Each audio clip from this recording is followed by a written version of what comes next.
Shalom bien-aimés, j'espère que vous allez bien. Ici Esseganké pour vous encourager encore cette semaine. Tout au long de cette semaine, nous allons parler de comment détruire la peur dans nos vies. Père, je prie que chaque fille soit délivrée, soit libérée de la peur, afin qu'elle puisse vivre la vie abondante que tu as planifiée pour elle. Ce n'est que cette semaine soit une semaine de délivrance, une semaine de renouvellement, une semaine de retrouvailles, une semaine de vie pour la gloire de ton nom. Au nom de Jésus.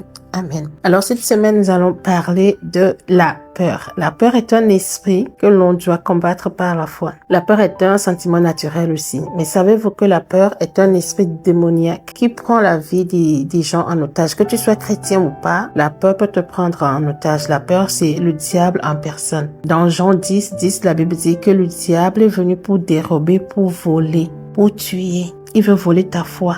Il veut détruire ton esprit. Mais gloire soit rendue à Dieu, la partie 2 du verset dit que Jésus est venu pour donner la vie et donner la vie en abondance. Dans Apocalypse 12, verset 11, la Bible dit que nous avons vaincu par le sang de l'agneau et le témoignage de notre bouche. L'ennemi sait que lorsqu'il te dépouillera de ton identité, de ta foi, il peut t'enfermer dans la prison de la peur. Alors aujourd'hui, je viens joindre ma foi à la tienne pour qu'on donne un avis d'expulsion à la peur. Parfois, les parents traumatisés ou vivant dans la peur utilisent l'intimidation pour semer la peur dans leurs enfants. Les hommes insécures utilisent la violence conjugale, verbale ou physique pour contrôler leurs femmes afin de les amener à se soumettre à eux. Mais quand nous allons lire Genèse, nous allons voir que Dieu n'a pas donné l'ordre à un homme, je dis homme avec grand H, de dominer sur qui que ce soit. Dieu a dit de dominer sur les esprits, sur la créature, mais pas dominer sur un autre humain. Alors, d'où vient la peur? La peur vient de notre enfance. Alors, lorsque tu grandis dans un environnement toxique, un environnement très hostile, un environnement très pauvre, avec les parents colériques, un père alcoolique ou une mère alcoolique,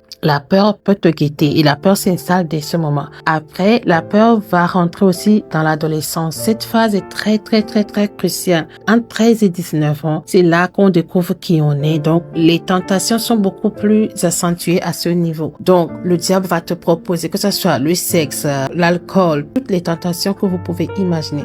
Alors, si vous avez un enfant adolescent, ne vous irritez pas contre cet enfant. Priez plutôt pour cet enfant-là parce que c'est la peur qui est en train de travailler. Et même si vous voyez dans votre vie, vous allez voir, aujourd'hui vous êtes adulte, mais vous allez voir d'où ces choses-là viennent d'où. Alors je t'encourage à faire ce devoir de maison pour savoir d'où vient ta peur. Est-ce que c'était à l'enfance ou à l'adolescence? Demain, je vous retrouve pour les deux autres phases où le diable sème la peur dans nos cœurs. Père, je prie que tu libères, que tu délivres dans le nom de Jésus. Amen.